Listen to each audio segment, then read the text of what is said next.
In the Capitol complex, talking with State Senator Andrew Chesney. Senator, corruption and government ethics has been a problem in Illinois for quite some time. About a year ago, the University of Illinois at Chicago ranked Illinois the third most corrupt state in the union.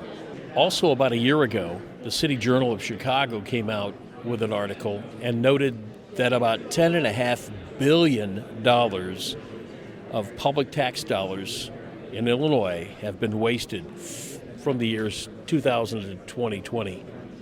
Your legislation, talk about these bills that you recently filed. So I appreciate it. We've actually filed 3 bills to address public corruption. You know, talk is cheap and action is what we really need to take. And these should be bipartisan and welcomed by both Senate Republicans and Senate Democrats and House Republicans and House Democrats. And the 3 bills, the first one we'll start off is Senate Bill 1687.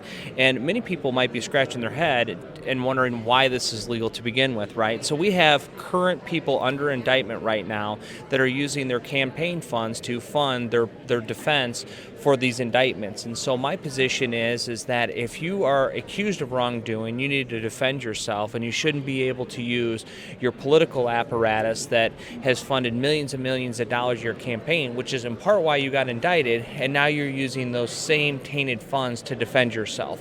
I think that's common sense. The second bill we're looking at is Senate Bill 2137. This is very simple. There's a lot of legislators or those that are in elected office that have been correctly convicted among their peers, and they're being sentenced. Some of them are suspended sentences, and some of them they're going to be in jail for quite some time. But it's not actually carrying a hefty penalty. And I think that if you betray the public trust, you should pay a 6-figure penalty. So anybody that is in their official capacity that commits a felony will pay a minimum of a $100,000 fine, because what's one to throw them to jail, we also got to hit them where it hurts and hit them at their pocketbook. And the third is Senate Bill 1662, so 1662. And so one of the honors that we're given as legislators and executive office holders, that if we've been elected for a certain period of time, it's 6 years or greater, we have the option to request retired state senate, state house, or executive license plates. And I think it's a nice way to honor the legislators, and it's a nice way to honor executive office holders, Democrats and Republicans, for their public service. I don't think that they should be issued a license plate if they have committed a felony in their official capacity. So right now, our secretary would be forced to issue license plates to convicted felons that have served in this legislature for a number of years, and now they're going to have the honor of having these retired plates when their public service has been tainted. And I think those are 3 common sense bills that should get bipartisan support. If we're truly committed to combating public corruption, this is just one of many steps we can take to address it.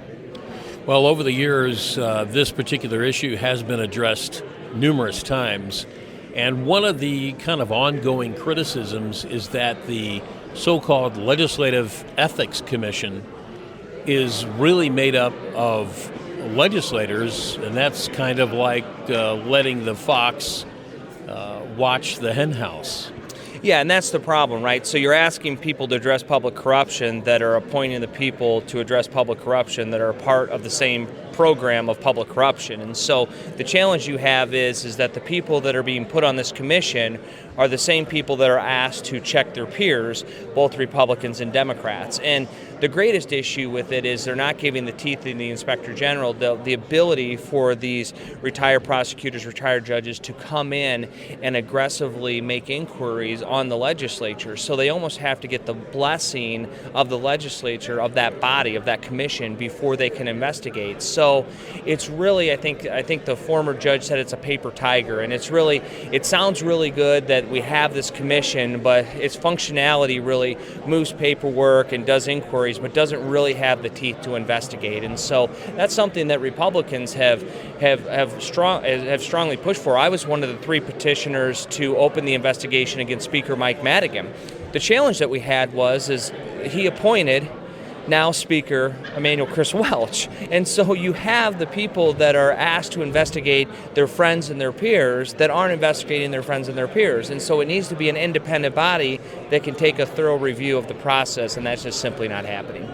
So meanwhile, the 3 bills have been filed, and people are going to have to kind of wait to see how that process continues over the next number of weeks and months. Session is scheduled to end mid-May or so, and we'll just have to kind of, I guess, taxpayers, citizens of Illinois will just have to keep an eye and ear out and monitor how these ethics and corruption bills are going to be handled, and hopefully something more constructive this year will be addressed. Yeah, these are very popular bills. I remain hopeful that Senate President Harman will take an interest in these bills and allow these bills to move through the legislature. They really should be celebrated by both sides of the aisle.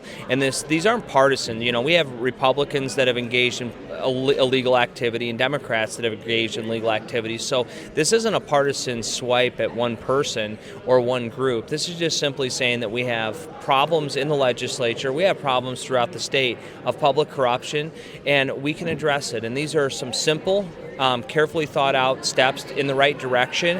And of course, I wish it would go further, but we have to have a starting point for a conversation, and I think this is kind of where we would start.